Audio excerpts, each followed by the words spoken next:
இந்த செய்தியாளர்கள் சந்திப்பிற்கு எங்கள் அழைப்பினை ஏற்று வருகை தந்திருக்கின்ற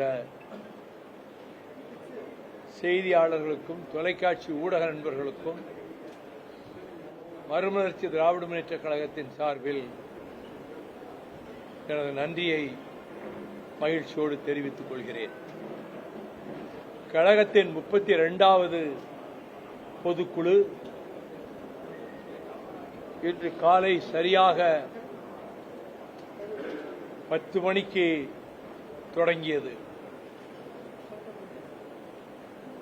இதுவரை நடைபெற்ற அனைத்து பொதுக்குழுக்களை விட இது சிறப்பு வாய்ந்த பொதுக்குழுவாக அமைந்திருக்கிறது என்று சொல்வதற்கு காரணம் 1314 பொதுக்குழு உறுப்பினர்கள்,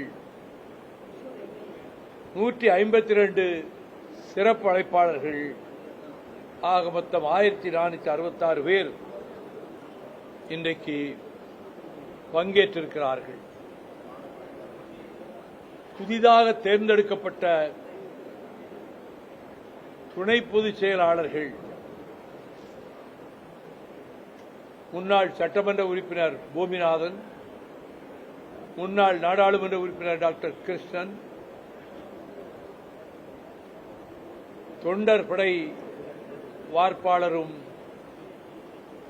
வடசென்னை கிழக்கு மாவட்ட செயலாளருமான ஜீவன்,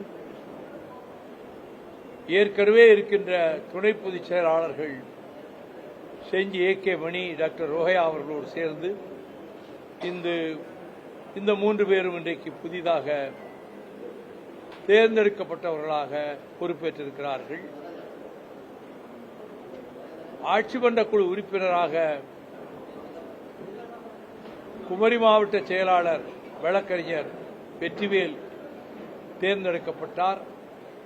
அவர் ஆட்சி மன்ற குழுவின் செயலாளராக தலைமை கழகத்தால் இன்று நியமிக்கப்பட்டிருக்கிறார். தணிக்கை குழு உறுப்பினராக பொள்ளாச்சி அருகே உள்ள நல்லாம்பள்ளி நாச்சிமுத்து அவர்கள் தேர்ந்தெடுக்கப்பட்டிருக்கிறார். அவரும் இன்று பொறுப்பேற்றுக் கொண்டார். ஒன்றிய செயலாளர்கள் சார்பிலும் நகர செயலாளர்கள் சார்பிலும்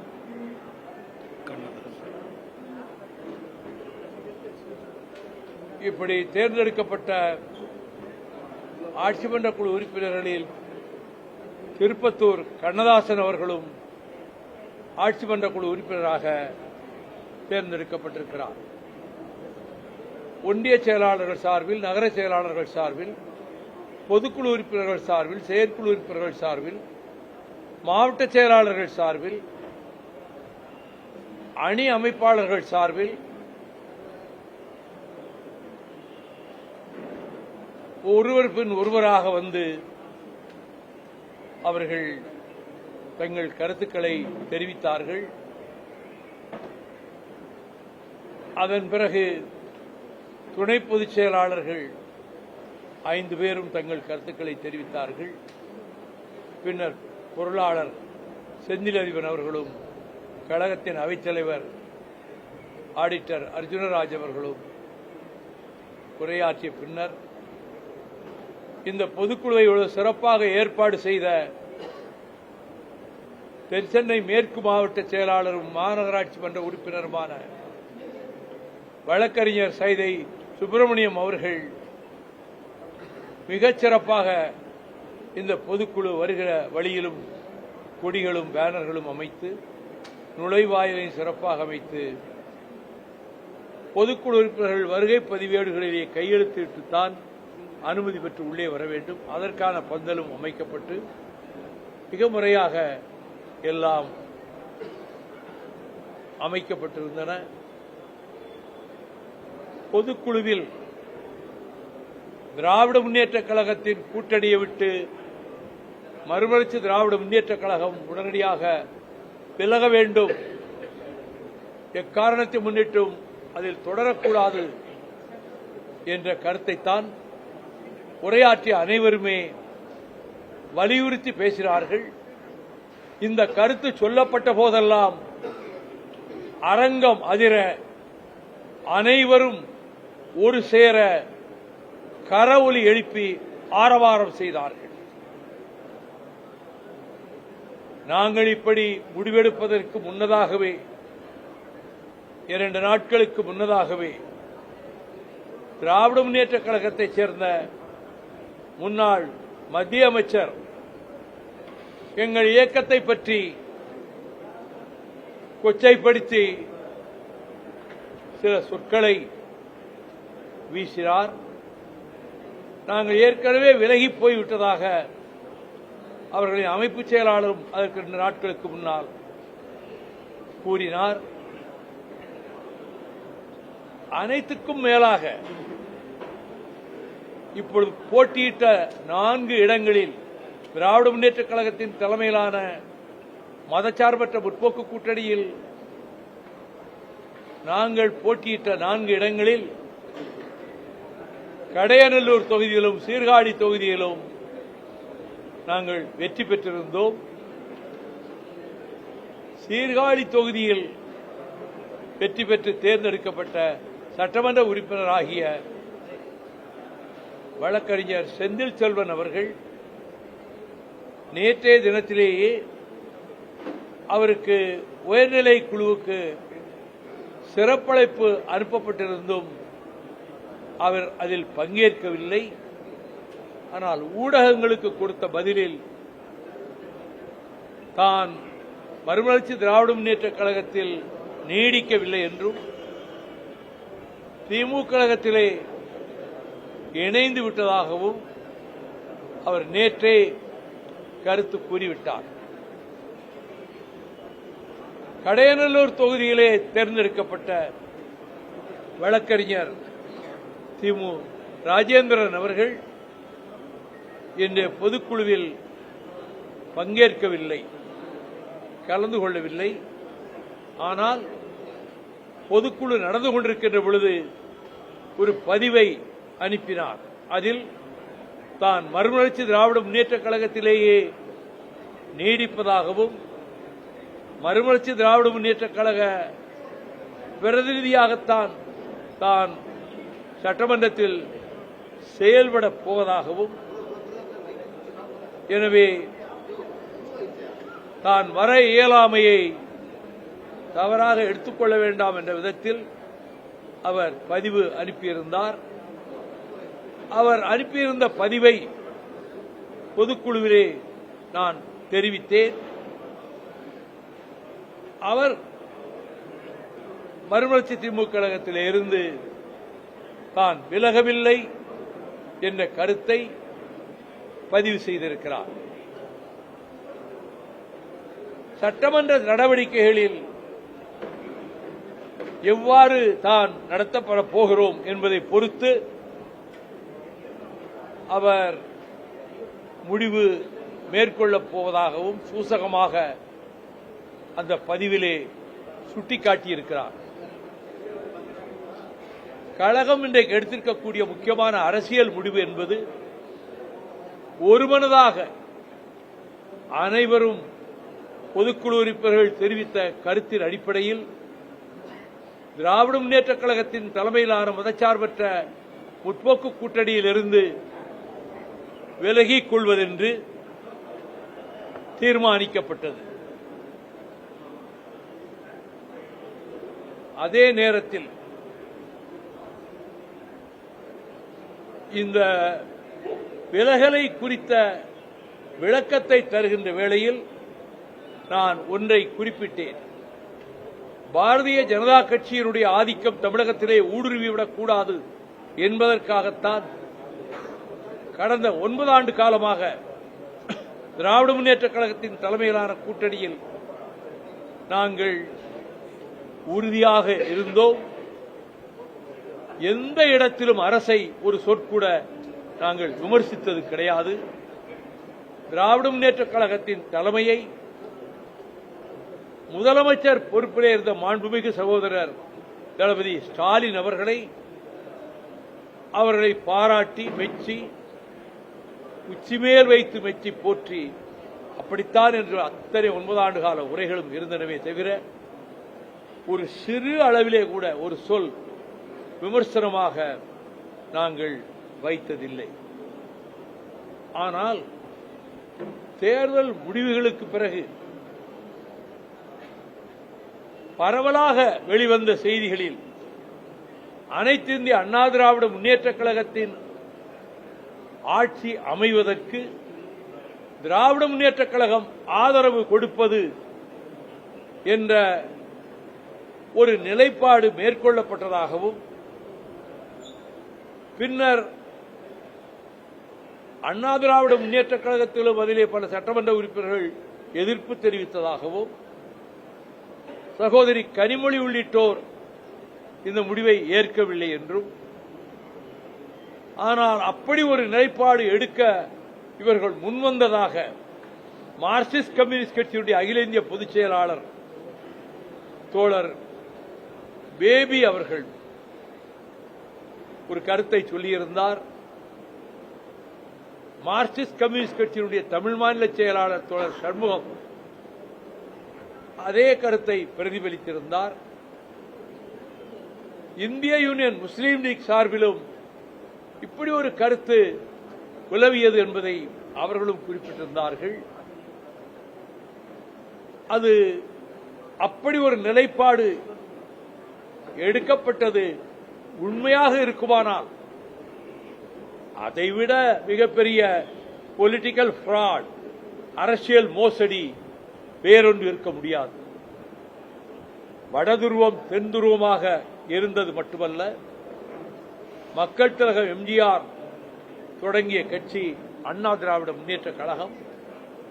அது பல குற்றச்சாட்டுகளுக்கு திராவிட முன்னேற்ற கழகத்தால் குற்றச்சாட்டுகள் தொடுக்கப்பட்டு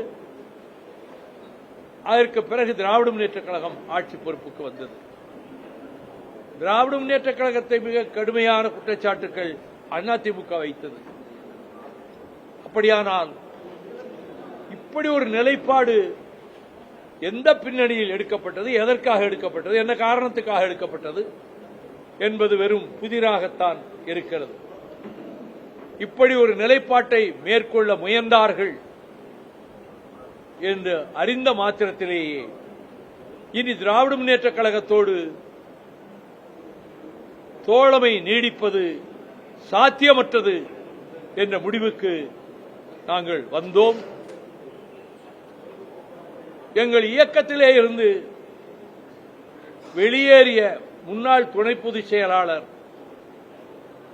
அபாண்டமான குற்றச்சாட்டுகளை, பழிகளை என் மீதும் எங்கள் குடும்பத்தின் மீதும் தொடர்ந்து தொடுத்துக் கொண்டே இருந்தார். நான் அதை அலட்சியப்படுத்திவிட்டேன். ஆனால் தினகரன் ஏட்டில் திராவிட முன்னேற்ற கழகத்தின் அதிகாரப்பூர்வமற்ற ஆதரவாகிய தினகரன் ஏட்டில் மாறன் சகோதரர்கள் நடத்துகின்ற தினகரன் ஏட்டில் 4 நாட்களுக்கு முன்பு ஒரு முழு பக்கத்தில் அரை பக்கம் மஞ்சள் வண்ணம் தடவப்பட்ட சொற்களில்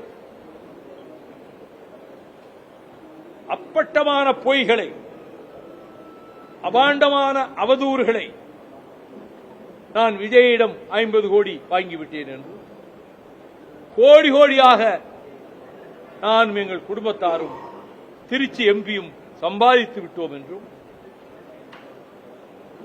பொய்ப்படி கூறியதோடு மட்டுமல்ல, அவர் ஓஎம்ஆரிலே இருக்கக்கூடிய ஒரு 114 பிளாட்டுகளை கொண்டிருக்கக்கூடிய அந்த அமைப்பில் ஒரே ஒரு பிளாட், ஒரு 3 அறை கொண்ட பிளாட் ஒரு 8-9 வருஷத்துக்கு முன்னால புக் பண்ணி அதை வாங்கியிருக்கிறார். ஒரு பிளாட், 114 பிளாட் அல்ல. ஆனால் அந்த 100க்கும் மேற்பட்ட பிளாட்டுகளை கொண்ட மொத்த கட்டிடமும் துரை வைகோ வாங்கிவிட்டார் அல்லது அவர் கட்டிவிட்டார் என்ற அபாண்டமான ஒரு பொய்யையும், அண்ணா சாலையிலே மிக பிரமாண்டமான கட்டிடங்கள், மாளிகைகள் நாங்கள் வாங்கிவிட்டோம் என்றும், அவர் ஓஎம்ஆர் அவர் கட்டியிருக்கிற வீடு சாதாரணமா அரசு ஊழியரா இருக்கிறவரே அப்படி ஒரு வீடு கட்டுறார். ஏற்கனவே 105 ஆண்டுகளுக்கு முன்பே 103 ஆண்டுகளுக்கு முன்பே 10 கல் தொலைவுக்கு தெரிகின்ற அளவுக்கு 3 மாடிகளை கொண்ட அரண்மனை போன்ற வீட்டை என் பாட்டனார் கட்டியிருக்கிறார். பூர்வீக சொத்துக்கள் ஏராளமான நிலபுலன்கள் இருந்து பலவற்றை விற்றிருக்கிறேன். நான் கோடிக்கணக்கான ரூபாய் மதிப்புள்ள சொத்துக்கள் சங்கரன்கோவிலே ஒரு ரதவதியிலிருந்து மறு ரதவதி வரை இருக்கக்கூடிய அந்த கட்டிடத்தையும் நான் விட்டிருக்கிறேன். ஒரு திரையரங்கத்துக்கு பக்கத்தில் இருக்கக்கூடிய 2.25 ஏக்கர் இன்றைக்கு 30-40 கோடி போகும், அதையும் விட்டிருக்கிறேன். சொத்துக்களை நான் விட்டிருக்கிறேன். சொத்து கணக்கை 96லேயே தோழர் EMS நம்பூதிரிபாடும் பஸ்வானவரும் வந்து கலந்து கொண்ட எங்கள் மறுமலர்ச்சி திராவிட முன்னேற்ற கழகத்தினுடைய தேர்தல் பிரச்சார தொடக்க கூட்டத்திலேயே அதுக்கு முதல் நாளே பத்திரிகைகளுக்கு என் சொத்து கணக்கை விளம்பரமாக கொடுத்திருக்கிறேன். இப்படி அபாண்டமான பொய்களை பழிகளை சுமத்துவதற்கு மறைமுகமாக அவரை இயக்குவது யார் என்பது எங்களுக்கு நன்றாக தெரிந்தும் விட்டது, புரிந்தும் விட்டது. அவர்கள் அவரை பயன்படுத்துகிறார்கள்.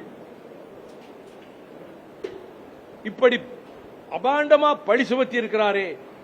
தினகரன் பேப்பர்லே பெருசா வந்திருக்கேன் சொன்னா, நான் தினகரன் ஏட்டின் மீதும் இந்த பழி சுமத்திய நபரின் மீதும் டெஃபமேஷன் மானநட்ட வழக்கு தொடுக்க ஆயத்தமாகிக் கொண்டிருக்கிறேன். அது குறித்து வாதங்கள் வரும், ஊடகங்களிலே தொலைக்காட்சி ஊடகங்களிலே வாதங்கள் வரும். திரும்ப திரும்ப அதை பற்றி தானே பேசுவார்கள். இந்த வழக்கு போடுவதனாலே நமக்கு அவர் சொல்லுகிற பிரச்சனை தானே ஊதி பெரிதாக்குவார்கள் என்று ஒரு சில நண்பர்கள் சொன்னார்கள். எனக்கு அதிலே உடன்பாடில்லை. இதன் மீது சொல்லப்பட்ட குற்றச்சாட்டுகள் பொய், அபாண்டமான அப்பட்டமான பொய் என்கிற போது வழக்கு தொடுப்பதுதானே சரி. இவர் இது உண்மை இல்லைன்னு சொன்னா இவர் கேஸ் போட வேண்டியதானே என்ற கேள்விதான் எழும். ஆகவே வழக்கு தொடுப்பேன். எந்த ஆதாரமும் இன்றி அபாண்டமான பழிகளை அவர் சுமத்துவதற்கு ஊக்குவித்துக் கொண்டிருப்பதிலே பின்னணியிலே ஓரிருவர் இன்னொரு கூடாரத்திலே இருக்கிறார்கள் என்பது நன்றாக நான் உணர்கிறேன். அதை நாங்கள் பெரிதாக எடுத்துக்கொள்ளவில்லை. முன்பு ஜெயலலிதா அவர்களிடம் கோடி கோடியாக பணம் வாங்கிவிட்டேன் என்று ஒரு அபாண்டமான செய்தியை ஒரு தரப்பிலே இருந்து முன்பு பரப்பினார்கள். இவையெல்லாம் ஒரு சதவீதம் கூட உண்மை கிடையாது. I have kept and maintained my honesty and integrity. அதை யாரும், அதை chief justice of the Madras high court justice Liberhan Sterlite case நடந்துகிட்டு இருக்கும்போது நான் தன்னலத்துக்காக இந்த வழக்கை தொடுக்கவில்லை என்றவுடன் சீஃப் ஜஸ்டிஸ் லிபரான் ஓபன் கோர்ட்ல சொன்னார், there is no need for anybody to vouch for your honesty and integrity which is known to everybody. எல்லோருக்கும் தெரிந்தது உங்கள் நேர்மையும் நாணயமும், அதுக்கு யாரும் நற்சான்றிதழ் வழங்க தேவையில்லை என்று தலைமை நீதிபதியை சொல்லுகிற அளவுக்கு என் பொது வாழ்வில் நேர்மையை நாணயத்தை நான் கடைபிடித்து வருகிறேன். உலக கோடீஸ்வரர்களில் ஒருவராகிய one of the billionaires of the world, Mr. Anil Agarwal, CMD Vedanta Groups, அவர் கோடி கோடியாக பணத்தை கொட்டி வீசக்கூடியவர் தான். என்னை சந்திப்பதற்கு தலைகீழாக முயன்றார்.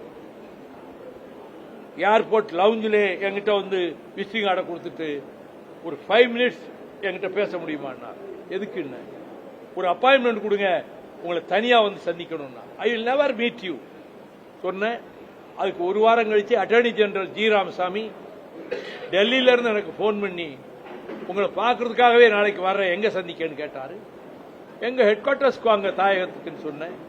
வந்தாரு, நேரா ஏர்போர்ட் வந்து அங்கதான் வந்தாரு. என்னை பார்க்க அட்டர்னி ஜெனரல் இவ்வளவு சிரமம் எடுத்துக்கிட்டு ஏன் வாரீங்கன்னு கேட்டேன். ஸ்டெர்லைட்டை பற்றி நீங்க ஒரு மிஸ்கன்செப்ஷன் தப்பா புரிஞ்சுக்கிட்டு இருக்கீங்க.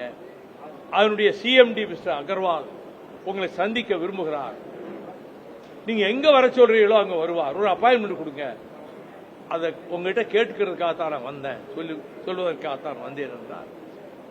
Mister G R, you have come to wrong place. தப்பான இடத்துக்கு வந்திருக்கீங்க. நான் ஒரு நாள் சந்திக்க மாட்டேன். நான் ஒரு கிராமத்தை சேர்ந்தவன். பனைமரத்துக்கு அடியிலிருந்து பதினியை குடிச்சா கூட கல்லுன்னு உலகம் சொல்லுவோம். நான் சந்திக்க மாட்டேன்னு சொன்னேன். இதை ரங்கராஜ் பாண்டியர் என்னும் இன்டர்வியூல சொல்லியிருக்கார். அரசியலில் என்னுடைய கருத்துக்களை 1% கூட ஏற்றுக்கொள்ளாத குருமூர்த்தி அவர்கள், அவர் என் நாணயத்தையும் நேர்மையும் பற்றி சந்தேகத்துக்கு அப்பாற்பட்டது என்று ஸ்டெர்லைட் அதிபரை சந்திக்க மறுத்ததையும், வாஜ்பாய் கேபினெட்ல நல்ல இலாக்கா கொடுக்க முன்வந்த போது நான் மறுத்ததையும் குறிப்பிட்டு குருமூர்த்தி அவர்கள் 2-3 தடவை அவர் துக்ளக்ல எழுதியிருக்கிறார், சொல்லவும் செய்திருக்கிறார். இது எதுக்காக சொல்றேன்னு சொன்னா, அவர்கள் சர்டிபிகேட் கொடுக்கலன்னாலும் என்னுடைய ஆனஸ்டிங்கிறத நான் மெயின்டைன் பண்ணிட்டு வரேன்.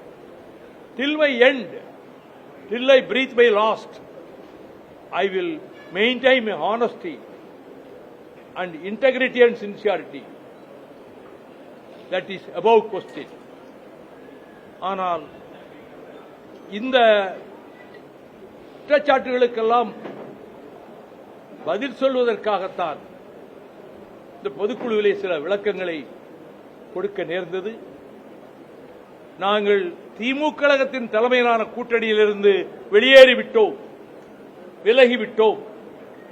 அப்படியானால் இடைத்தேர்தல்கள் வருகிற போது நீங்கள் எந்த முடிவை மேற்கொள்ளப் போகிறீர்கள் என்ற கேள்வி நியாயமாக எழும். நாங்கள் தமிழக வெற்றி கழகத்தை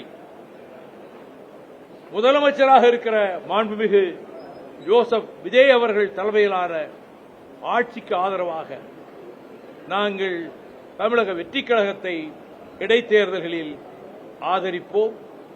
உள்ளாட்சி தேர்தல் வருமானாலும் தமிழக வெற்றி கழகத்தோடு தோழமை ஏற்படுவதற்கான வகையில் எங்களுடைய நடவடிக்கைகள் அமையும். இன்றைக்கு போடப்பட்ட தீர்மானங்களில் அரசு நல்லது செய்தால் நாங்கள் பாராட்டுவோம், தவறு இருந்தால் சுட்டிக்காட்டுவோம். மேகதாட்டு பிரச்சனையில் ஒரு தவறான யோசனையை திமுக கழகம், எதிர்க்கட்சி தலைவராக இருக்கக்கூடிய திமுக கழகத்தின் சார்பிலே பேசியவர் மிக தவறான கருத்தை முன்வைத்தார். ஒரு ட்ரிபியூனல் புதிதாக அமைக்க வேண்டும் என்று. அதனுடைய பின்னணி சரியாக அறிந்து கொள்ளாத காரணத்தினாலும் என்னவோ அதை தமிழக அரசு ஆளுங்கட்சி ஏற்றுக்கொண்டிருக்கிறது. ஏற்கனவே உச்சநீதிமன்றத்தினுடைய ஆணையின் பேரில் அமைக்கப்பட்ட நடுவர் மன்றம் திட்டவட்டமாக தெரிவித்திருக்கிறது, without the consent of the lower riparian state, the upper riparian state should not construct any dam or anything. இங்கே தமிழ்நாட்டினுடைய அனுமதி இல்லாமல், ஒப்புதல் இல்லாமல் எந்த புதிதாக ஒரு தடுப்பு சுவரோ அணையோ கட்டக்கூடாது என்று நடுவர் மன்றம் ஏற்கனவே திட்டவட்டமாக தெரிவித்திருக்கிற போது புதிதாக ஒரு நடுவர் மன்றத்தை அமைத்து அது இதற்கு மாறான ஒரு தீர்ப்பை தந்தால் அது நமக்கு பாதகமாக போய்விடும். எனவே தமிழ்நாடு அரசு அனைத்து கட்சி கூட்டத்தை கூட்டி விவசாய சங்க பிரதிநிதிகள் அனைவரையும் வரவழைத்து அனைவருடைய கருத்துக்களையும் கேட்டு அதை பரிமாறி புதிதாக நடுவர் மன்றம் அமைக்கின்ற அந்த முயற்சியை கைவிட வேண்டும் என்பதையும் நான் தீர்மானத்திலும் சொல்லியிருக்கிறேன். இப்பொழுது உங்கள் மூலமாகவும் அதை நான் வலியுறுத்தி தெரிவித்துக் கொள்கிறேன். மதுக்கடைகளை அகற்ற வேண்டும் என்பதுதான் எங்களுடைய கொள்கை. அதற்காகவே பல இடங்களில் பலமுறை உவரியிலிருந்து மதுரை வரையிலும், கோவளத்திலிருந்து மறைமலைநகர் வரையிலும், பொள்ளாச்சியிலிருந்து ஈரோடு வரையிலும் ஆயிரக்கணக்கானவர்களோடு நான் நடைபயணம் சென்றது மட்டுமல்ல, எங்கள் கிராமத்திலே இருந்த டாஸ்மாக் கடையை அகற்ற வேண்டும் என்று ஊராட்சி மன்ற தலைவராக இருந்த என் தம்பி ரவிச்சந்திரன் போட்ட தீர்மானத்தை ஒட்டி ஊர் மக்கள் ஒட்டுமொத்தமாக கையெழுத்து போட்டு முடிவெடுத்ததும், அதற்கு பிறகு அந்த டாஸ்மாக் கடையை அவர்கள் தொடர்ந்து நடத்திய போது அதை மூட வேண்டும் என்று நாங்கள் முயன்றதும், சசிபெருமாள் இறந்த பிறகு இறந்தாரா அவர் கொலை செய்யப்பட்டார் என்று உயர்நீதிமன்றத்திலே வழக்கு தொடுத்தவர். எங்கள் கிராமத்தில் என்னுடைய தாயார் ஆயிரக்கணக்கானவர்களை திரட்டிக் கொண்டு ஒரு நாள் முழுக்க உண்ணாவிரதம் இருந்தார். அதனாலேயே 2-3 மாதத்திலே அவர் உயிர் துறக்கவும் நேரிட்டது. அதற்கு மறுநாள் நாங்கள் ஆயிரக்கணக்கானவர்கள் அங்கே இந்த டாஸ்மாக் கடையை மூட வேண்டும் என்று முயல்கிறது. 500க்கும் மேற்பட்ட போலீசாரை கொண்டு வந்து குவித்து டாஸ்மாக் கடையை ஜெயலலிதா அரசு திறந்தது. அப்பொழுது நாங்கள் நெருங்கி சென்ற போது நாங்கள் தடியடிக்கு ஆளானோம், கண்ணீர் புகை வீச்சுக்கு ஆளானோம். எங்கள் மாவட்ட செயலாளர் நிஜாம் கை முறிக்கப்பட்டது. என் தம்பி ரவிச்சந்திரன் மீது 3 கண்ணீர் புகை குண்டுகள் பாய்ந்தன. அந்த மோதலில் டாஸ்மாக் கடை சூறையாடப்பட்டது. உடனே ஹைகோர்ட்டிலே ஜெயலலிதா அரசு வழக்கு போட்டது, டாஸ்மாக் கடை மூடியது தவறு என்று. ஆனால் உயர்நீதிமன்றத்திலே ஜஸ்டிஸ் நாகமுத்து பெஞ்சில் ஊர் மக்கள் ஒன்று கூடி ஊராட்சி மன்றமும் தீர்மானித்து கடையை மூட வைத்தது சரிதான், அதில் தவறில்லை என்று தீர்ப்பளித்தது. உச்சநீதிமன்றத்துக்கு ஜெயலலிதா அரசு போனது இதை எதிர்த்து. உச்சநீதிமன்றத்தில் தமிழ்நாடு உயர்நீதிமன்றத்தின் தலைமை நீதிபதியாக இருந்தவர், அவர் உச்சநீதிமன்ற நீதிபதியாக இருந்தபோது அவருடைய அமர்வுக்கு வந்தது. பெட்டிஷனை கையில பார்த்த உடனே தூக்கி டிஸ்மிஸ் தூக்கி போட்டார்.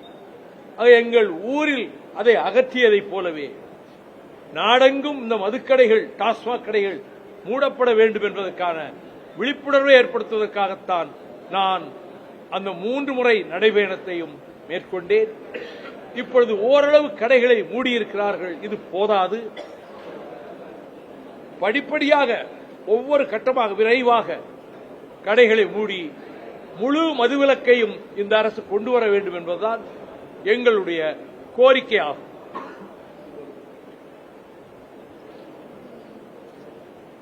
துப்புரவு பணியாளர்களை ஒப்பந்தக்காரர்கள் மூலம் நியமிக்கின்ற முறை அகற்றப்பட வேண்டும் என்று நாங்கள் கோரி வந்தோம். அரசு அந்த கருத்தை ஏற்றுக்கொண்டிருப்பதாக எனக்கு செய்தி கிடைத்திருக்கிறது. அப்படியானால் அது வரவேற்கத்தக்க முடிவு. ஒப்பந்தக்காரர்கள் மூலம் கொடுக்கக்கூடாது என்பதுதான் எங்களுடைய நிலைப்பாடு. நீங்க கேட்கறதை கேளுங்க.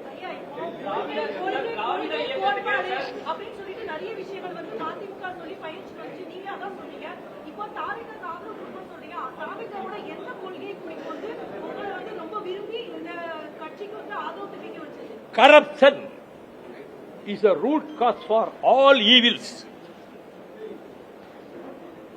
இந்த ஆட்சியில் கரப்ஷன் இல்லை, அது எனக்கு முழு நம்பிக்கை இருக்கு. கமிஷன் இல்லை, ஒரு சதுர அடிக்கு இவ்வளவு அமௌண்ட் கரப்ஷன் கமிஷன் எல்லாருக்கும் தெரிஞ்சதுதான். Everybody knows it. அந்த கமிஷன் இந்த ஆட்சியிலே ஒழிக்கப்பட்டு விட்டது. கமிஷன் ஒழிக்கப்பட்டு விட்டது. கரப்ஷனுக்கு இடமில்லை. இந்த 2 பாயிண்ட்லயே இந்த ஆட்சியை நாங்கள் ஆதரிக்கலாம். இடஒதுக்கீட்டை சமூக நீதியை பாதுகாப்பதில் உறுதியாக இருக்கிறது. இருமொழி கொள்கையை நிலைநாட்டுவதில், மும்மொழி கொள்கையை ஏற்றுக்கொள்ளாததில், அண்ணாவின் கொள்கையையே தாவேகா அரசு பின்பற்றுகிறது. இந்த காரணங்களால் நாங்கள் இந்த ஆட்சி மீது நாங்கள் திருப்தி அடைந்திருக்கிறோம், ஆதரிக்கிறோம்.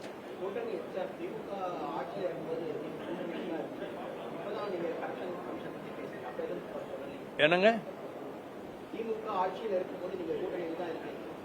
நான் ஒரு வார்த்தை சொன்னா 100 மடங்கு ஊதி பெரிதாக்கி இவருக்கு இதே வேலைன்னு அட்டாக் பண்றதுக்கு உங்க பத்திரிகைகளும் ஊடகங்களும் தயாரா இருக்குன்னு அனுபவத்தில் பார்த்திருக்கேன்.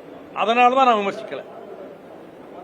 எங்களை மேல கொத்தி தீக்கிறதுக்கு, கொத்தி புராண்டுறதுக்கு ஊடகங்களும் மாலை நேர அந்த விவாதங்களும் தொலைக்காட்சிகளில் நாங்கள் தமிழ்நாட்டு வாழ்வாதாரங்களை காப்பாற்றுவதற்கு, முல்லைப் பெரியார் பென்னிக்குக் அணையை பாதுகாத்து கொடுத்ததற்கு, நீட் 16 வருஷமா வரவிடாமல் தடுத்ததற்கு, நெய்வேலி நிலக்கரியும் தனியார்களும் போக விடாமல் வாஜ்பாயோட கடைசியிலே வாதாடி மீட்டு கொடுத்ததற்கு, பெரியார் மையம் இடிக்கப்பட்ட போது பதிலுக்கு இடம் வாங்கி தந்ததற்கு, ஏதாவது ஒரு பிரச்சனையில எந்த வாதத்திலாவது மறுமலர்ச்சி திராவிட முன்னேற்ற கழகம் தமிழ்நாட்டுக்கு வாழ்வாதாரங்களை காப்பாற்ற எந்த கட்சியும் செய்யாததை மறுமலர்ச்சி திராவிட முன்னேற்ற கழகம் செய்து சாதித்து காட்டியிருக்கிறது என்பதை ஒரு சொல், ஒரு வார்த்தை, ஒரு வரி எந்த தொலைக்காட்சி வாதத்திலாவது யாராவது பேசியிருப்பார்களா? அப்படியே எங்க மேல ஒரு காழ்ப்புணர்ச்சி வைத்துக் கொண்டு எங்களை கொத்தி தீக்கிற மாதிரி வாதங்களை வைக்கிறவங்க மத்தியில நான் ஒரு வார்த்தை திமுக அரசை பற்றி குறை சொன்னா அதையே ஊதி பெரிதாக்கி இவர் குழப்பம் உண்டு கொண்டாரு கூட்டணிக்குள்ள ஆட்சிக்கு விரோதமா சொல்லுவாங்க. அதுக்கு ஏன் வாய்ப்பு கொடுக்கணும்னு பேசாம இருந்தேன்.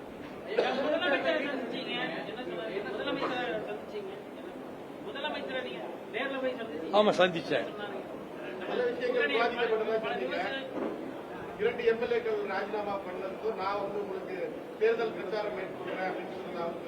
ஆமா, 2 எம்எல்ஏக்களும் அவர்கள் ராஜினாமா செய்தால் இடைத்தேர்தல் வரும். அப்படி ஒரு இடைத்தேர்தல் வந்தால் நானே உங்களுக்கு ஆதரவா பிரச்சாரம் செய்வேன் அவர் சொன்னார். ஆனா அந்த 2 பேர்கிட்ட சொன்ன போது செந்தில் செல்வன் பதிலே சொல்லல. அவர் நேரா திமுக தான் இருக்க போறேன்னு போயிட்டாரு. ராஜேந்திரன் நான் மதிமுகவா தான் இருக்கிறேன், ஆனா எம்எல்ஏவா தொடர்றேன்னு சொல்லியிருக்காரு. ஒன்னும் தப்பு கிடையாது, தப்பு ஒன்றும் கிடையாது. குதிரை பேரம் யார் பண்றா? குதிரை பேரம் நடத்துகிற கட்சி எது? குதிரை பேரம் நடத்தித்தான் இப்ப ஒரு எம்எல்ஏ கொண்டு போயிருக்காங்களா அவங்க? அது குதிரை பேரமா ஒட்டக பேரமா? குதிரை பேரமா ஒட்டக பேரமா? அதுக்கு பதில் சொல்லுங்க. என் கேள்விக்கு பதில் சொல்லுங்க. தோழர், நீங்க கேள்வி கேட்ட நான் கேட்கிற கேள்விக்கு பதில் சொல்லுங்க. இந்த ஒரு செந்தில் செல்வனை கொண்டு போயிருக்காங்களே, இது குதிரை பேரமா ஒட்டக பேரமா? இல்லை, நீங்க குதிரை பேரமா ஒட்டக பேரமா? அவங்க கட்சியில சேர்த்தது சேர்க்கிறதா தான் இவர் சொல்லிருக்காரு, நாங்க சேர்ந்துட்டோம்னு சொல்லி. அது நீங்க திமுகவுக்கு வக்காலத்து வாங்கினதுக்காக கேட்கிற கேள்விக்கெல்லாம் நான் பதில் சொல்ல முடியாது. அதற்கெல்லாம் நான் பதில் சொல்ல தயாராக இல்லை. இல்ல இல்ல, நான் பதில் சொல்ல வேண்டிய அவசியம் இல்லை. உங்களுக்கு நான் பதில் சொல்ல வேண்டிய அவசியம் இல்லை. இல்லை, நீங்க என்ன நோக்கத்தோட கேட்கறீங்கன்னு தெரியும்.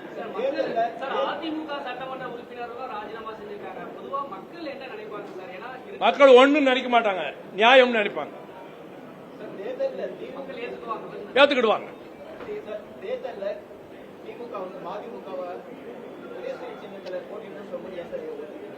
நாங்கள் மறுத்தோம், நிர்பந்திக்கப்பட்டோம். மற்ற கட்சிகளுக்கெல்லாம் அந்த நிர்பந்தம் இல்லை. எங்களை நாங்க வெளியேறினா எங்க மேல என்ன பழி வேணா போடலாம், அந்த நிலைமையில வச்சுக்கிட்டு எங்களை நிர்பந்திச்சாங்க. ஒரு சீட்டுன்னு சொல்லிட்டு அதுலயும் கூட சூரியன்ல தான் நிக்கணும்னு நிர்பந்திச்சாங்க. அது என்ன ஆரோக்கியமான அரசியல்? எதுக்காக நிர்பந்திக்கணும்? மற்ற கட்சிகள் எல்லாம் நிர்பந்திக்கலையே. சிறுத்தைகள் அவங்க சின்னத்தில் போட்டி போட்டாங்க, முஸ்லீமுக்கு அவங்க சின்னத்தில் போட்டி போட்டாங்க, கம்யூனிஸ்டுகள் போட்டி போட்டாங்க. எங்களை மட்டும் நாங்க ஏதாவது தனி சின்னத்தில் நிக்கிறோம்னு சொன்னதை ஏற்றுக்கிடவே இல்லையே. நிர்பந்தம் தானே கொடுத்தாங்க. அப்படிப்பட்ட சூழ்நிலையிலே நாங்கள் ஏதாவது வெளியேறி இருந்தால், நாங்கள் விலக நேர்ந்திருந்தால், வைகோவுக்கு இதே வேலைன்னு சொல்லி மேல பாயிறதுக்கு ஊடகங்களும் பத்திரிகைகளும் தயாரா காத்துக்கிட்டு இருக்காங்க.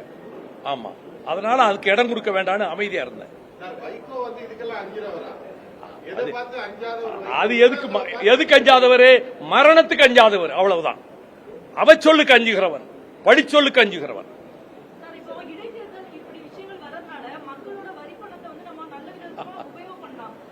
மக்கள் வரிப்பணத்தை அரசு என்ன பாடுபடுத்துச்சு?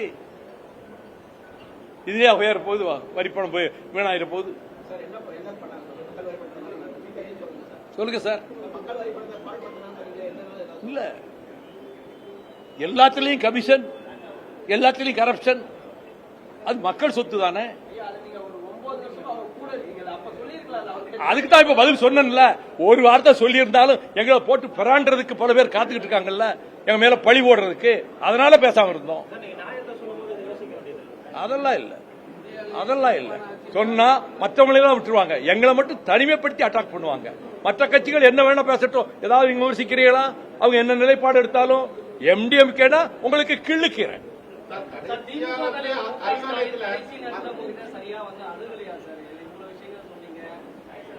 எங்களை சரியாக நடத்தவில்லை. போன உடனே இந்த 4 சீட்டுக்கு ஒத்துக்கிட்டா தான் அடுத்து பேச்சுவார்த்தை. கண்டிஷன் போட்டு நிர்பந்தப்படுத்தி இதுக்கு அடுத்த ஸ்டெப்புக்கு போக முடியும்.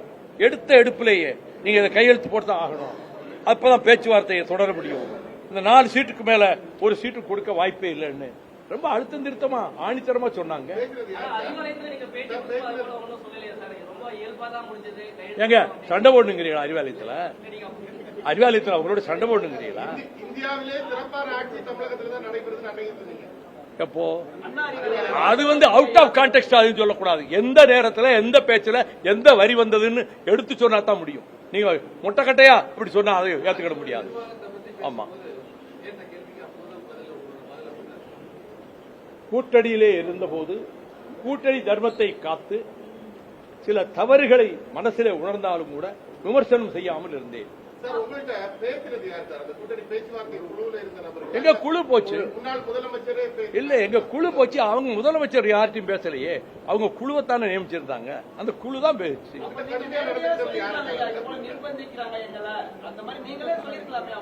சொல்லல, விடுங்க. சொல்லல, அவ்வளவுதான். சொல்லல.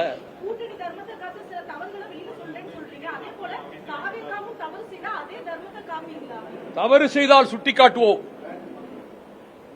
அதை முன்னே சொல்லியிருக்கோம். சுட்டிக்காட்டுவோம். அதை தாங்கிக் கொள்ளக்கூடிய ஜனநாயக பக்குவம் இந்த முதலமைச்சருக்கும் இந்த கட்சிக்கு இருக்குங்கிற நம்பிக்கையில சுட்டிக்காட்டுவோம்.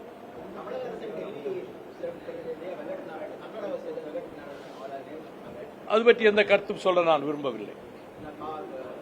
I don't want to make any comment on that. I don't want to make any comment on that issue.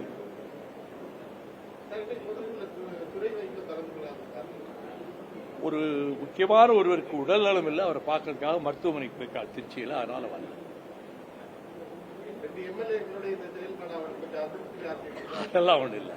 எதுக்கு அதுக்கு சம்பந்தம் இல்லை. எங்க இல்ல, வாய்ப்பே இல்லை.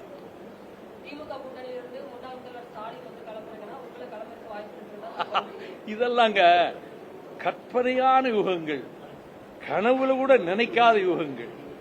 1% கூட அதுல வாய்ப்பு கிடையாது. வைகோவாவது அங்க போய் நிக்கிறதாவது, அதுவும் அவரை எடுத்து அது மாதிரிலாம் தவறு நான் செய்ய மாட்டேன். கல்யாண நிகழ்வுல கலந்துகிட்டப்போ முன்னாள் முதலமைச்சர் உங்களை கண்டிக்கிறதுல தீமான கையை பேசியிருந்தாரு. 5 ஆண்டுகள் அவங்களுடைய ஆட்சியில நீங்க ஒரு கூட்டணி கட்சியா இருந்து சிறப்பா அவங்களுக்கு தோழமையா இருந்தீங்க அப்படின்றது நீங்க பேசியிருக்கீங்க. என்ன பேர் நடந்தீங்க? ஒண்ணு நடக்கும். பொதுக்குழுவில் பேசுற எல்லாத்துக்கும் பதவுரை, பொழிப்புரை, விளக்க உரையெல்லாம் பத்திரிகையாளர்கிட்ட கொடுக்க முடியாது.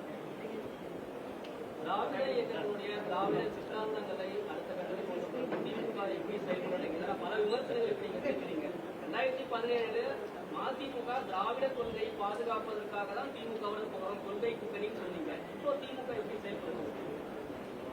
எந்த பிஜேபி இந்துத்துவ சக்திகள் இங்கே நுழையக்கூடாதுன்னு சொல்லி முடிவெடுத்தமோ அந்த சக்திகளோடு சேர்ந்து கூட்டு வச்சு கூட்டணி அமைச்சு தேர்தலை சந்தித்த அதிமுகவை ஆட்சிப்படத்திலே அமர வைப்பது, அதுக்கு ஆதரவு கொடுப்பது என்ற ஒரு நிலைப்பாட்டுக்கு திமுக வந்தது என்பது உண்மையாக இருக்குமானால், இது இந்த கருத்தை பலரும் சொல்லியிருப்பதனால நாங்க எப்படி அவங்களோட கூட்டம் தொடர முடியும்?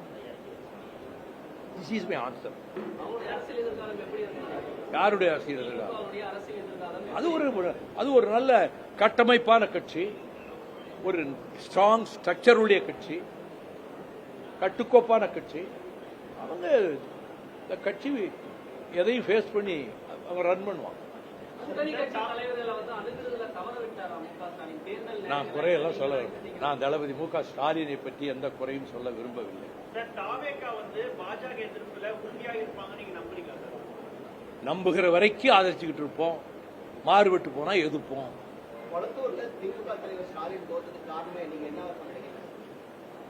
மக்கள் தான் காரணம், வாக்காளர்கள் தான் காரணம். தமிழ்நாட்டில் மதசார்பற்ற முற்போக்கு கூட்டணி அங்கிருந்த எல்லோருமே வந்துட்டீங்க. தாவேகா தலைமையில் புதிய கூட்டணியை எப்படி உருவாக்க போறீங்க? நான் உருவாக்க போறது இல்லையே, நான் அப்படி சொல்லவும் இல்லையே. அப்படி ஒரு கூட்டணி அமைக்க போறோம் நான். அதுக்கான முயற்சி தான் இருக்கு. ஐ ஆம் எ ஸ்மால் மேன். அப்படியெல்லாம் நினைக்கிற அளவுக்கு நான் பெரிய ஆள் கிடையாது. இந்தியா கூட்டணியில் எந்த மாதிரியான நிலைப்பாடு? We are also one of the constituents of India bloc, India alliance. They have invited me to participate. அவங்க இன்வைட் பண்ணாங்க. கேசி வேணுகோபால் போன் பண்ணாரு, நசீர் ஹுசேன் போன் பண்ணாரு. அவங்க அழைப்பின் பேரில் போய் கலந்துக்கிட்டேன். 8ஆம் தேதி ஹைதராபாத்தில் கூட்ட போற கூட்டத்திலையும் நாங்கள் கலந்துக்கிடுவோம். எங்களை அழைச்சிருக்காங்க. சார், இப்போ நீங்க திமுக கூட்டணியிலிருந்து விலகி தாவேகா கூட்டணிக்கு வந்துட்டீங்க. தாவேகா கூட்டணியிலே அதிக அளவுல கட்சிகள் இருக்கு. வரக்கூடிய தேர்தல் காலங்கள்ல உங்களுக்கான பிரதிநிதித்துவம் கரெக்டா கிடைக்கும்னு நினைக்கிறீங்களா? ஏங்க எங்கேயோ உள்ள யூகங்களுக்கு இப்ப போறீங்க? நாளை நடப்பதை யார் அறிவார்? அதை இப்ப இன்னைக்கு சொல்லணும். என்னங்க, நாங்க போட்டியிட மாட்டோம். நாங்கள் போட்டியிட மாட்டோம்.